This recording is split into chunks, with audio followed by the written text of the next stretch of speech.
नमस्कार, बहुत स्वागत है आप सभी का। आप देख रहे हैं न्यूज़ इंडिया और आपके साथ मैं हूं मनीषा शर्मा। तेहरान से वॉशिंगटन तक तनाव एक बार फिर से चरम पर है। डोनाल्ड ट्रंप की मिलिट्री इंटरवेंशन की धमकी, ईरान की सड़कों पर गुस्सा, नाराजगी और जवाब में अमेरिका के जख्म कुरेदता ईरान ने डोनाल्ड ट्रंप को चेतावनी ही नहीं दी बल्कि 46 साल पुरानी उस नाकामी, उस फेलियर की याद दिला दी जिसे अमेरिका आज भी भूलना चाहता है लेकिन भूल नहीं पा रहा। ये कहानी है अमेरिका के सबसे शर्मनाक rescue mission Operation Eagle Claw की। दरअसल ईरान में ट्रंप के मिलिट्री इंटरवेंशन की चेतावनी के बाद आला कमानों के दिलों की धड़कन बढ़ गई है। स्टूडेंट्स, व्यापारियों की गुस्साई भीड़ पर सुरक्षा बलों ने गोली चलाकर सबसे बड़ी गलती की है। इस शूट आउट के बाद ईरान के सुप्रीम लीडर चारों तरफ से घिर चुके हैं और अब डोनाल्ड ट्रंप को धमकी देने का एक और मौका मिल गया है। ट्रंप की खुलेआम चेतावनी पर हाल ही में ईरान के सुरक्षा प्रमुख का रिएक्शन सामने आया। उन्होंने अमेरिका को हद में रहने की हिदायत दी और हिदायत देते हुए पुराने फेलियर रेस्क्यू मिशन के घाव पर नमक छिड़क दिया है, जिसमें अमेरिका की खूब इंटरनेशनल बेइज्जती हुई थी। ईरान के सिक्योरिटी चीफ अली लारिजानी ने चेतावनी देते हुए लिखा कि इजरायली अधिकारियों और ट्रंप के बयानों से अब पर्दे के पीछे की सारी बातें साफ हो गई हैं। हम विरोध कर रहे दुकानदारों के रुख और उपद्रवी तत्वों की हरकतों में फर्क समझते हैं और ट्रंप को यह समझना चाहिए कि इस आंतरिक मामले में अमेरिका का हस्तक्षेप या अमेरिका का इंटरफेरेंस पूरे क्षेत्र को अस्थिर कर देगा और अमेरिका के हितों को नुकसान पहुंचाएगा। अमेरिकी जनता को ये जान लेना चाहिए कि इस दुस्साहस की शुरुआत ट्रंप ने ही की है। उन्हें अपने सैनिकों की सुरक्षा को ध्यान में रखना चाहिए।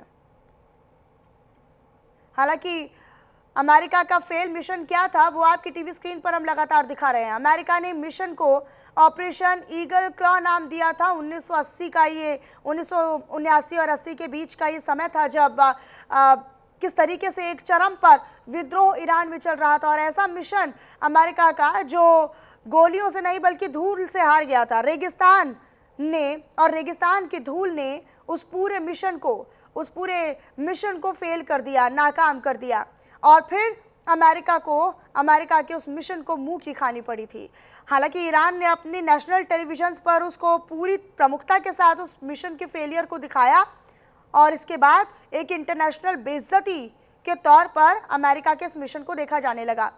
टीवी स्क्रीन पर आपके जो नज़र आ रहे हैं ये कुछ फैक्ट्स हैं। ये पूरी जानकारी हम अपने दर्शकों को पहले दे दें कि ईरान में एक तरफ जेनजी का महाविद्रोह चल रहा है, एक तरफ प्रदर्शन चल रहा है, तो दूसरी तरफ अब इन प्रदर्शनकारियों की अगर मौत होती है या इन पर हमले होते हैं तो ट्रंप ने चेतावनी दी है कि अमेरिका भी इसमें कूदेगा। इस पर हम करेंगे चर्चा। हमारे साथ कुछ खास मेहमान जुड़ रहे हैं। आप सभी का तारुफ उनसे बिना देरी किए करवा देती हूँ। Lieutenant colonel retired JS Sodhi sahab हमारे साथ डिफेंस एक्सपर्ट के तौर पर जुड़ रहे हैं। अरविंद सिंह तेजावत जी विदेश मामलों के जानकार हैं, वो हमारे साथ जुड़ रहे हैं। आप दोनों का स्वागत करती हूँ मैं न्यूज़ इंडिया पर। लेकिन शुरुआत JS सोढ़ी जी आप ही के साथ करती हूँ। JS सोढ़ी जी, अमेरिका जो अपने बड़बोलेपन के लिए जाना जाता है, ट्रंप जो अपने वक्तव्य के लिए, अपने स्टेटमेंट और अपने रवैये के लिए जाने जाते हैं, क्या यहाँ पर थोड़ा सा दबेंगे? अब ईरान को धमकी दी लेकिन ईरान ने भी फायर कर दिया। ईरान ने उस फेल मिशन की याद अमेरिका को दिला दी। जय हिंद मनीषा जी, ये मेरा सौभाग्य कि मैं आपके चैनल पर और विख्यात को पैनलिस्ट के साथ हूं। सबसे पहले आपको, रजावत जी को, टीम न्यूज इंडिया को, सारे दर्शकों को नए साल की हार्दिक शुभकामनाएं। आपको भी सर। मनीषा जी, हमारे भारत की संस्कृति, संस्कार और सभ्यता में कहा जाता है कि अगर एक घर के अंदर दिक्कत हो तो बाहर वाले लोग उसका पूरा फायदा उठाते हैं। यही चीज हमने बांग्लादेश में देखी, यही चीज हमने श्रीलंका में देखी, यही चीज नेपाल में देखी और यही चीज अब ईरान में हो रही है। 1979 तक ईरान दुनिया का सबसे आधुनिक राष्ट्रों में से एक माना जाता था क्योंकि वहां पे कुछ भी कहने की, खाने की, पीने की, पहनने की कोई पाबंदी नहीं थी जैसे पश्चिमी देशों में होता है। लेकिन सब कुछ बदला जब वहां पे जिहादी ताकतों ने वहां पे अपना पैर जमाना शुरू किया और ईरान की जनता तब तो उनके साथ होगी, उन्हें खुशी मिली कि ये बदलाव लाएंगे। लेकिन यही जो बदलाव था 1979 का, जैसे इस्लामिक रेवोल्यूशन कहा जाता है, यही आज ईरान के नागरिकों के लिए गले का फंदा बन चुका है क्योंकि इतनी कट्टरवादी, इतनी वहां जिहादी मानसिकता आ गई है कि आज एक आम ईरानी नागरिक को उसका दम घुट रहा है, क्योंकि वहां पे खाने के लिए कुछ नहीं है। मनीषा जी, सबसे बड़ी मार होती है जिंदगी में आर्थिक मार। देखिए, कोई थप्पड़ मार दे उसको आदमी सहन कर सकता है, लेकिन जब भूख के लिए, पानी के लिए आदमी तरसता है, वो सबसे गंभीर बात होती है। आज ईरान में $1 की कीमत 14 लाख रियाल हो गई, यानी लेकिन कि उसके वहां, बावजूद भी ईरान पीछे हटने के लिए तैयार नहीं है सर। देखिए मनीषा जी, कोई भी इंसान जो सत्ता में होता है वो जल्दी से तो सत्ता छोड़ना नहीं चाहता, ये तो इतिहास गवाह है। पता होते हुए कि सत्ता हाथ से जा रही है, मेरे लोग नाखुश हैं, लेकिन सत्ता की भूख और तड़प इतनी होती है कि गद्दी से कोई भी उतरने को तैयार नहीं। ये हर देश के लिए ये लागू है, क्योंकि ये एक नॉर्मल ह्यूमन मेंटालिटी है। लेकिन जिस तरह से ईरान में प्रदर्शन रुक नहीं रहे हैं, जिस तरह से डोनाल्ड ट्रंप ने साफ कह दिया है, अब ईरान की सरकार के पास एक ही मौका है कि अपने नागरिकों से बातचीत करे, वहां पे कुछ चेंजेस लाए। अन्यथा वो दिन दूर नहीं जब ईरान में दोबारा तख्ता पलट होगा, जैसे 1979 में हुआ। ठीक है, अरविंद सिंह तेजावत जी का मैं रुख कर लेती हूँ। तेजावत साहब, ये जो फिलहाल ईरान में चल रहा है, जेनजी का विद्रोह चल रहा है, प्रदर्शन चल रहे हैं, और इन सब के बीच ट्रंप ने कुछ चेतावनी दी है कि अगर प्रदर्शनकारियों को कुछ हुआ या उन पर हमले किए तो फिर हम भी हमला करेंगे, यानी अमेरिका का सीधे तौर पर एक इंटरफेरेंस होगा, इनडायरेक्ट नहीं, वो भी डायरेक्ट वे में। किस तरीके से आप देखते हैं? ईरान भी पीछे हटने के लिए तैयार नहीं है, बैकफुट पर आने के लिए तैयार नहीं। ईरान ने भी उसको उस 1980 और 79 के समय की याद दिला दी है, जब रेगिस्तान की धूल से अमेरिका का मिशन फेल हो गया था। देखिए मनीषा जी, ये दरअसल चीज को समझना थोड़ा लंबा हो सकता है, पर छोटे में करके समझते हैं। दो हिस्सों में चीजें समझते हैं। पहली बात तो ये है कि सीरिया में जो रूस के पक्षधर सरकार थी, उसका तख्ता पलट हो गया है। गजा में दरअसल पूरा जनसंहार करके अमेरिका ने अपने वर्चस्व की स्थापना कर दी है। रूस उलझा हुआ है, और अभी जो लोग ये सोचते हैं कि बहुध्रुवीय विश्व व्यवस्था बहुत जल्दी बनेगी, उनके लिए बुरी खबर ये कि अभी जो मल्टीपोलर जो वर्ल्ड ऑर्डर बनने में अभी समय लगेगा, कुछ दशक लगेगा। चीन अभी इतना ताकतवर नहीं है कि वह अमेरिका का मुकाबला कर सके। ऐसे में दरअसल अमेरिका अपनी वर्चस्व को लगातार साबित करता जा रहा है, और दरअसल खासकर खाड़ी देशों में वह लगातार सत्ताएं परिवर्तन कर रहा है, और वहां की जो सरकारें हैं उन पर निर्भर है। तो पहली बात तो ये कि इससे कोई इनकार नहीं किया जा सकता है कि वहां पे जो यूरोपियन जो इंटेलिजेंसिया है या अमेरिकन डीप स्टेट है, उसकी भूमिका से भी इनकार नहीं किया जा सकता। और ये विश्व राजनीति में जो अमेरिका अपना वर्चस्व स्थापित करना चाहता है, उसकी ही एक कड़ी है। दूसरा हिस्सा हम ऐसे समझेंगे जो कि ईरान की घरेलू राजनीति है। दरअसल जो इस्लामिक रेवोल्यूशन हुआ था, उसमें वो सामंतवाद के खिलाफ हुआ था, और उस समय वो समय की मांग थी, क्योंकि इस्लाम ने अपने आप को जो मॉडर्न जो चैलेंजेस थे उसके अकॉर्डिंग मॉडिफाई करके वो इस्लामिक रेवोल्यूशन हुआ था। पर उसके बाद में धीरे धीरे जैसे जैसे समय बदलता गया और वहां केवल एक ही व्यक्ति के हाथ में सत्ता केंद्रित होती रही, तो उस केंद्रीकृत करने के कारण, केवल एक व्यक्ति की महत्वाकांक्षा के कारण, जो कि पूरे जो इस्लामिक वर्ल्ड का लीडर बनना चाहता था, और वह जब महत्वाकांक्षाएं पूरी नहीं होती है तो उसके बहुत सारे कॉन्सिक्वेंसेज हुए, और उस राजनीति के कारण वहां की घरेलू अर्थव्यवस्था बर्बाद हो गई। आपको याद होगा कि हमने भी अमेरिका के दबाव में, मनमोहन सिंह जी साहब के टाइम में ईरान से जो एनर्जी डील होनी थी वो हमने उसको कैंसिल कर दिया था, और अमेरिका से हमने परमाणु संधि की थी। तो ये दोनों चीजें थी। तो धीरे धीरे अमेरिका के सैंक्शंस और पूरे अलग अलग देशों के अमेरिकी दबाव के कारण, सैंक्शंस के कारण ईरान की अर्थव्यवस्था धीरे धीरे कमजोर होती गई, और उसी का परिणाम यह है कि आज वहां पे आंदोलन हो रहे हैं। और एक ये है कि वहां की जो युवा आबादी है, वो दरअसल इस मध्यकालीन तरीके के, भले ही वह सामंतवाद से बेहतर व्यवस्था अरविंद तेजावत जी, आपने इस्लामिक रेवोल्यूशन का जो है वो जिक्र किया। इस्लामिक रेवोल्यूशन जब हो रहा था तब ईरान अपनी एक स्ट्रॉन्ग पोजीशन होल्ड किए हुए था। वहाँ पर इस तरह के हालात नहीं थे, चाहे आर्थिक की बात करें, सैनिक की बात करें, या फिर हर एक क्षेत्र में ईरान अपनी मजबूती के साथ खड़ा हुआ था। लेकिन आज जब हम बात करते हैं 2026 की, 25 की, तो ईरान जो है वो आर्थिक मोर्चे पर भी चोट खाए बैठा है, सैनिक क्षेत्र में भी चोट खाए बैठा है। एक बार फिर से अगर अमेरिका आमने सामने आता है, ईरान और अमेरिका, तो क्या स्थिति बनेगी फिर? देखिए, अभी ईरान सैनिक रूप से इतना ताकतवर नहीं है कि वह अमेरिका का मुकाबला करे। बिल्कुल। और दूसरी बात यह है कि परमाणु बम बनाना अभी बहुत दूर की बात है, क्योंकि ऐसा अनुमान लगाया जाता है, पर उसके वो परमाणु क्षमता हासिल करने में अभी कुछ और वर्ष लगेंगे। हाँ, इज़राइल के बारे में यह नहीं कहा जा सकता है। जो इज़राइल की जो क्षमता है वो ईरान से काफी बेहतर है। तो अभी वह अमेरिका की मुकाबले करने की स्थिति में नहीं है। और अगर वहां घरेलू तौर पर अगर स्थितियां बदलती है तो अमेरिका ये जरूर सोचेगा कि यह सबसे बेहतरीन समय है कि वह अपना वर्चस्व कायम करें, जबकि बाकी दुनिया अपने ही मसलों में उलझी हुई है। मनीषा जी। जया सोढ़ी जी का मैं रुख कर लेती हूँ। सोढ़ी साहब, जैसा कि अभी तेजावत साहब कह रहे थे कि बहुत आसान नहीं है एक परमाणु हथियार बना लेना, या फिर ईरान जो है अभी उसे समय लगेगा, लेकिन ये बात तो अमेरिका भी जानता है। अमेरिका का उद्देश्य सिर्फ प्रदर्शनकारियों का बचाव है या फिर उसकी खुद की इनसिक्योरिटी जो वो ईरान में दखल अंदाजी कर रहा है?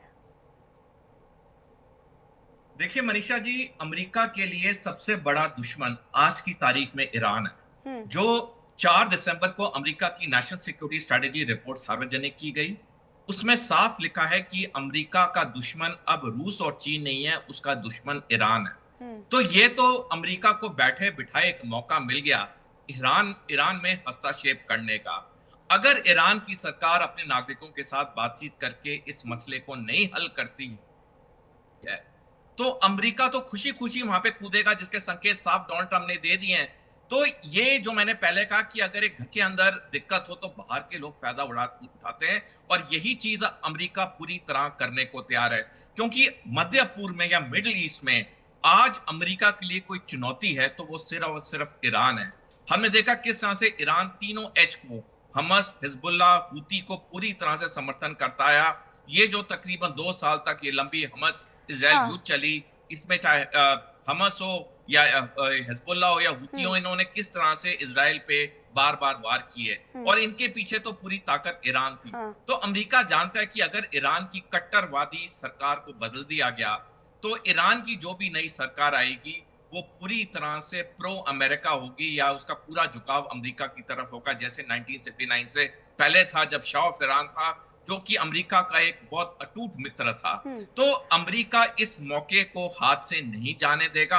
अभी भी एक आखिरी चांस है। हमने देखा 2023 में किस तरह से ईरान में बहुत भारी प्रदर्शन हुए थे जब ये कहा गया कि औरतों को हिजाब पहनना है, तो औरतों ने वहां पे इसका विरोध किया।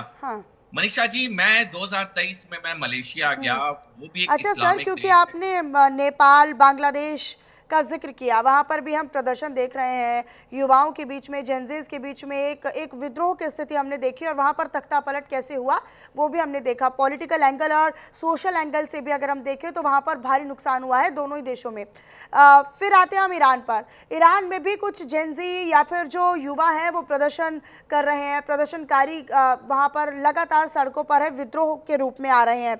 लेकिन क्या ये विद्रोह या ये नाराजगी मिडिल ईस्ट में और देशों में भी फैलेगी, और क्या अगर फैलती है, क्योंकि अभी आपने बताया कि मिडिल ईस्ट में अगर सबसे बड़ी चुनौती अमेरिका के लिए तो वो ईरान है, क्या फिर बाकी देशों में भी इस तरह की स्थिति बनेगी मिडिल ईस्ट में? क्या ये टेंशन फिर बाकी तरफ भी जाएगी? मनीषा जी, आज की तारीख में मिडिल ईस्ट में 21 देश हैं, जिसमें से 13 इस्लामिक देश हैं, और ये 21 देशों में से सिर्फ एक ही देश है जो अमेरिका के लिए बहुत बड़ी चुनौती है, वो है ईरान। बाकी जितने देश हैं लगभग उनकी सरकारें अमेरिका के साथ हाथ मिला हुए, चाहे सीरिया की हो, जॉर्डन की हो, लेबनान की हो, सऊदी अरेबिया की हो, ओमान की हो, यूएई की हो। तो अमेरिका को मिडिल ईस्ट में बाकी किसी 20 देशों से कोई दिक्कत नहीं है, एक ईरान को छोड़ के। और जहां तक ये मिडिल ईस्ट के देश है मनीषा जी, हमें याद होगा 2011 में किस तरह से अरब स्प्रिंग नामक एक विद्रोह आया था मिडिल ईस्ट में, जिसमें 7 इस्लामिक देशों की सत्ता परिवर्तन हो गया था। तो मिडिल ईस्ट में एक ईरान को छोड़ के बाकी जितने सारे देश हैं वो आज अमेरिका के साथ ठीक रिश्ते पे हैं। अमेरिका को पता है कि जिस दिन ईरान की सरकार बदल गई, पूरा मिडिल ईस्ट अमेरिका के साथ हो जाएगा। तो यही चीज डोनाल्ड ट्रंप चाहते हैं, और यही चीज के लिए अमेरिका बिल्कुल तैयार है। उसने जो अभी कुछ खबरें आई हैं थोड़ी देर पहले कि एक अनऑफिशियल तौर पे अमेरिकी सेंट्रल कमांड को, जो ये पूरा मिडिल ईस्ट देखता है, उसको तैनात कर दिया गया है अनौपचारिक तौर पे, कि अगर जरूरत पड़े तो उनकी सेनाएं एक कम समय में ईरान में हस्तक्षेप कर सकती हैं। तो ईरान की सरकार के लिए सबसे बड़ी चुनौती का समय है 1979 के बाद। ठीक है तेजावत जी, आपका रुख करते हुए, क्योंकि पहले हमने देखा कि 1979 और 80 के बीच का जो वो समय था जब अमेरिका ने शायद तैयारी भी नहीं की थी कि रेगिस्तान की धूल से कैसे निपटना है, फिर वो रेगिस्तान की धूल से ही हार गया था, उसकी किरकिरी भी हुई थी और इंटरनेशनल बेइज्जती के तौर पर, इसलिए कह रहे हैं क्योंकि टेलीविजन पर ईरान ने उसे बढ़ चढ़ कर दिखाया भी था। अब का ईरान पहले का ईरान नहीं है, पहले के ईरान में और अब के ईरान में, खामेनेई वाले ईरान में बहुत बड़ा ज़मीन आसमान का अंतर है। क्या अगर अमेरिका सामने आता है या काउंटर करता है या हस्तक्षेप करता है तो उसे रोकने के लिए कितना कारगर है ईरान? देखिए, अभी खामनेई साहब क्योंकि बूढ़े हो चुके हैं तो उनको आंतरिक चुनौतियों का भी सामना करना पड़ रहा है। जो वर्चस्व जो सब पे था नहीं है, क्योंकि उनकी ऊर्जा लगातार कम होती जा रही है। दूसरी, हम जो अमेरिकन जो फॉरेन पॉलिसी में है, जो ट्रम्प साहब का जो दूसरा कार्यकाल है उसमें हम एक खास एग्रेशन देखने को देख रहे हैं। जैसे कि उन्होंने दक्षिण एशिया में भी अलग नीति का अनुसरण कर रहे हैं, वो पाकिस्तान को सपोर्ट कर रहे हैं और हमें चैलेंज देने की कोशिश कर रहे हैं, क्योंकि भारत जो है वह अमेरिकी वर्चस्व को नहीं मानता है, वह बहुध्रुवीय विश्व व्यवस्था को मानता है। वैसे ही ईरान के बारे में भी आप वैसा ही देख रहे हैं। रूस और यूक्रेन के बारे में भी अमेरिका में जो वहाँ के जो एक्सपर्ट है, अभी जो डोनाल्ड ट्रंप साहब के जो सलाहकार लोग हैं, वो भी काफी ही आक्रामक जो नीति का अनुसरण कर रहे हैं। और मुझे लगता है कि अभी जो है वह उसी का जो कहना चाहिए कि जो अग्रगामी कदम है, हमें उसको इसी रूप में देखना चाहिए। मनीषा जी। अच्छा, इसका असर मिडिल ईस्ट में बाकी देशों में क्या होगा? यहाँ पर विद्रोह की आग है, डोनाल्ड ट्रंप यहाँ पर खुले तौर पर चुनौती दे रहे हैं, चैलेंज कर रहे हैं, बाकी मिडिल ईस्ट के बाकी देशों का क्या? देखिए, बिल्कुल सही कहा है, क्योंकि आप पूरा मध्य एशिया या आप ये जो खासकर जो ये जो मिडल ईस्ट जिसको हम बोलते हैं, जो वेस्टर्न जो उसके, या भारत उसको नावा की कंट्रीज बोलता है, तो इन सारे ही देशों में एक खास जो उत्तेजना है वो देखने को मिलती है। जैसे कि भारत के बारे में ये कहा जाता है कि जो राजनीतिक आंदोलनों की जो शुरुआत हुई थी खासकर आजादी के दौर में, वो बंगाल और बिहार से होती है। वैसे ही मिडल ईस्ट के बारे में कहा जाता है कि जितनी भी जो नई सोच का जो प्रसार होता है वो ईरान से ही होता है। तो अगर यहाँ पे ये जो जैनजीज जो है वो वर्तमान सरकार के खिलाफ अगर आंदोलन करते हैं, तो उम्मीद है कि जो सऊदी अरेबिया और जो दूसरे जो अन्य देश हैं, इराक हुए, या वहां पे भी एक खास तरीके का अनरेस्ट है, असंतोष है, और ये सारे के सारे लोग अपनी अपनी सरकारों के खिलाफ उठ खड़े होंगे। और अगर ऐसा होता है तो उस पूरे ही प्रदेश में अमेरिकी या पश्चिमी वर्चस्व को बहुत बड़ी चुनौती मिलने की उम्मीद है, क्योंकि अभी की जो वर्तमान जितने भी जो सामंती स्वरूप के जितने भी वहां के कंट्री हेड है, उनका वहां से अंत हो जाएगा और वहां पे एक नई सरकार आएगी। और दक्षिण एशिया में हम देख रहे हैं कि एक तरीके का असंतोष है। JS सोढ़ी साहब, अमेरिका को रोकने का क्या तरीका है? अमेरिका यानी डोनाल्ड, JS सोढ़ी साहब से मैं सवाल कर रही हूँ। सोढ़ी साहब, अमेरिका को ट्रंप को रोकने का या उसकी काट करने का क्या तरीका हो सकता है? ईरान तो इतना मजबूत नहीं है कि वो अपने दम पर उसकी काट कर ले या अमेरिका को रोक पाए। अगर वो हस्तक्षेप करना चाहेगा तो ईरान को तो इतना मजबूत नहीं है कि वो उसे रोक पाए। मनीषा जी, देखिए, अमेरिका को ईरान में हस्तक्षेप करने से रोकने का एक ही तरीका, अगर रूस और चीन पूरी तरह से ईरान के पीछे खड़े हो जाएं और साफ संदेश दें कि अगर कोई भी अमेरिकी सैनिक ईरान की धरती पे उतरा तो उसका एक मुंह तोड़ जवाब दिया जाएगा कि चीन और रूस की सेना भी वहां पहुंचेगी। लेकिन ये होना इस वक्त थोड़ा मुश्किल लग रहा है। मुश्किल इसलिए लग रहा है क्योंकि चीन और रूस भी अब पीछे हट रहे हैं। जिस तरह से ईरान में ये जो आक्रोश है ये दिन ब दिन बढ़ता जा रहा है, चीन और रूस भी अब वेट एंड वॉच की पॉलिसी देख रहे हैं कि क्या होगा अगले कुछ दिनों में, क्या तख्ता पलट होगा या ये सरकार पूरे सिचुएशन को नियंत्रण कर पाएगी। क्योंकि इस वक्त अगर रूस और चीन ईरान की सरकार के साथ खड़े होते हैं और ईरान की जनता सफल हो जाती है थोड़े दिन में तख्ता पलट करने के लिए, तो ये रूस और चीन के लिए लॉस ऑफ फेस होगा, जो वो एक महाशक्ति होते हुए कभी नहीं चाहेंगे ऐसा हो। तो आज की तारीख में तो अमेरिका का पलड़ा भारी है। अगर ईरान की सरकार अपने नागरिकों से बातचीत करके इस मसले को नहीं सुलझाती है तो अमेरिका का हस्तक्षेप करना पूरी तरह से निश्चित। लेकिन अब क्या ये बड़ी चुनौती ईरान के लिए या ईरानी हाई कमान के लिए, आला कमान के लिए नहीं होगी क्या? अब क्या मदद की गुहार लगाएंगे, इंटरनेशनल फोरम तक पहुंचेंगे या अंतर्राष्ट्रीय स्तर पर वो दखल अंदाजी? हालांकि ईरान ने तो यूएन को लेटर भी लिखा है कि फिर हमला करेंगे तो फिर बाद में मत बोलिएगा।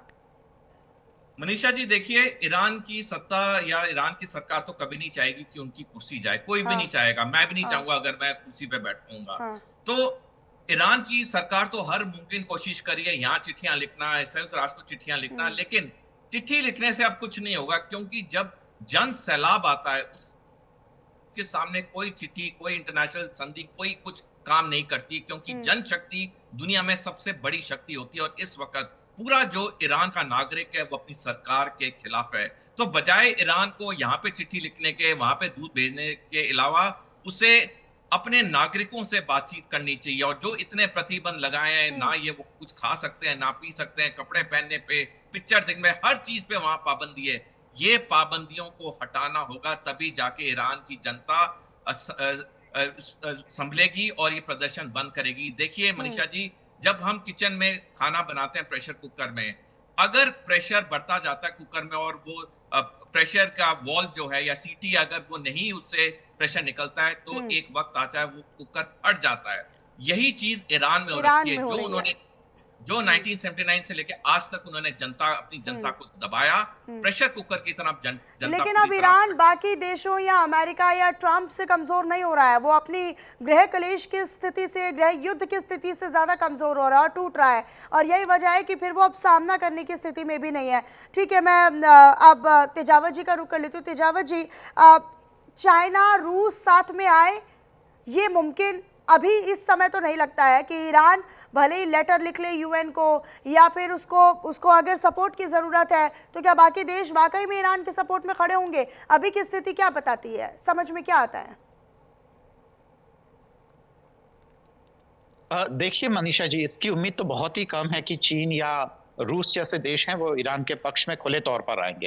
हालांकि वो छुपे तौर पर उसको मदद जरूर करेंगे, जैसा कि अमेरिका ने एक परीक्षण किया था गाजा पे हमला करके ईरान के साथ में, वो इजराइल के साथ में। तो यह तो सही है कि अभी कोई देश ऐसा नहीं है जो कि अमेरिका से टकराना चाहेंगे, वो अपनी ही घरेलू चीजों में उलझे हुए हैं। पर इसका एक अलग रिएक्शन भी हो सकता है, जैसे जैसे अमेरिका के बयानात तेज होते जाएंगे, वैसे हो सकता है कि जो इस्लामिक नेशनलिज्म के नाम पर वहां की जनता यूनाइट भी हो सकती है और विद्रोह दब सकते हैं, और खामनेई सरकार को विद्रोह को दबाने का एक जायज तरीका मिल जाएगा, यह आरोप लगाते हुए कि ये सारे के सारे हैं वो अमेरिकन एजेंट है और उनके खिलाफ एक कार्रवाई की जा रही है। मनीषा जी, ठीक है, बहुत शुक्रिया तेजावत जी, आप हमारे साथ जुड़े उसके लिए भी, और जे.एस. सोढ़ी साहब भी हमारे साथ जुड़े। जे.एस. सोढ़ी जी, आपका भी बहुत शुक्रिया हमारे साथ इस चर्चा में आप आए और अपने विचार आपने साझा किए। और इसी के साथ इस चर्चा में इतना ही, इस बुलेटिन में इतना ही। बाकी तमाम खबरों के लिए आप बने रहिएगा हमारे साथ। नमस्कार।